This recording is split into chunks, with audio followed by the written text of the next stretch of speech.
အားလုံးပဲမင်္ဂလာပါအသေးချင်းစောနဲ့အခြားကဘာရောက်သွားတဲ့ကျွန်တော်တို့ရဲ့စာရေးဆရာကြီးစင်စီရဲ့ဒုတိယမြောက်အပိုင်းကိုဆက်လက်တင်ဆက်ပေးသွားမှာပါအပိုင်း1ရဲ့အဆုံးမှာတော့စင်စီတို့အဖွဲ့ဟာ Rod ဆိုတဲ့မြို့လေးကိုဦးတည်ခဲ့ကြတာမှတ်မိကြအောင်ပါဇလန်းအစမှာတော့စင်စီတို့အဖွဲ့ဟာ Rod နိုင်ငံတော်ကိုရောက်ရှိလာခဲ့ပါတယ်ထုံးစံအတိုင်းစင်စီကတော့လမ်းလျှောက်ဖို့ပြင်းတာကြောင့်ခေါင်းတလားထဲမှာပဲအိပ်ပြီးလိုက်လာခဲ့တာပါ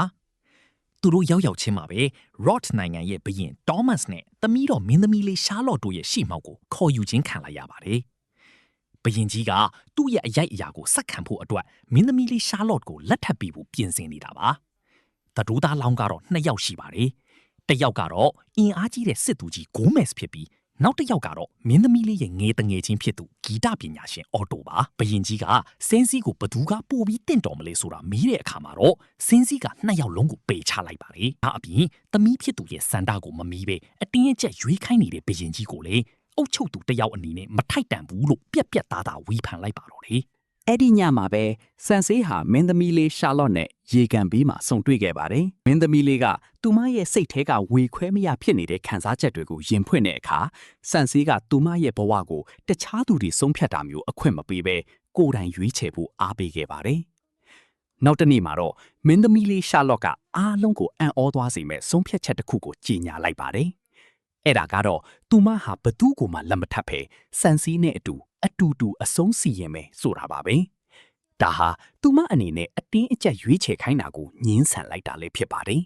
။ဒါပေမဲ့အချီအနေတွေကရုတ်တရက်ပြောင်းလဲသွားပါတယ်။ညင်းပယ်ခံလိုက်ရတဲ့စစ်သူကြီး Gomez ဟာဒေါသထွက်ပြီးသူ့ရဲ့တခေရုံမှန်ကိုဖော်လိုက်ပါတယ်။သူဟာတကယ်တော့အမျက်ဒေါသမိစ္ဆာဘရင် Rod Demon King ရဲ့လက်ပါစီမိစ္ဆာကြီးတစ်ကောင်ဖြစ်နေတာပါ။ Gomez ကမိစ္ဆာကြီးအဖြစ်ပြောင်းလဲပြီးတိုက်ခိုက်တဲ့အခါတာမားနဲ့ Annette တို့ကခုခံတိုက်ခိုက်ကြပါတယ်။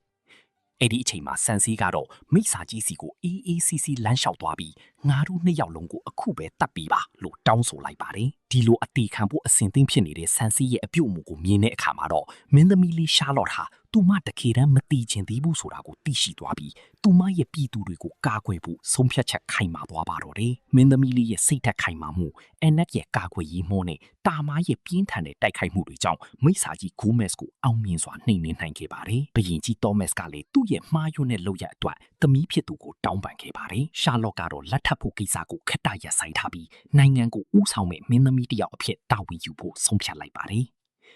ဆန်စီတို့အဖွဲ့ကတော့ Rod နိုင်ငံတော်ကနေထွက်ခွာပြီးသူတို့ရဲ့ခီးစဉ်ကိုဆက်လက်ထွက်ခွာခဲ့ကြပါတယ်။ဆန်စီကတော့ထုံးစံအတိုင်းခေါ်တလာထဲမှာလေလောင်ရင်းကိုချီတော့ပေါ်ကိုရက်တီနိုင်တဲ့အမျိုးသမီးတစ်ယောက်ရဲ့အလှတရားကိုတန်းတာနေပါတော့တယ်။ကဲဒီနေ့ရဲ့ recap လေးကတော့ဒီလောက်ပါပဲ။ဆန်စီနဲ့သူ့အဖွဲ့ရဲ့နောက်ထပ်စွန်စားကန်းတွေကဘလို့ဖြစ်လာအောင်မလဲဆိုတာသိချင်ရင်တော့နောက်ထပ်အပိုင်းတွေကိုစောင့်ကြည့်ပေးကြပါအောင်။အားလုံးကိုကျေးဇူးတင်ပါတယ်။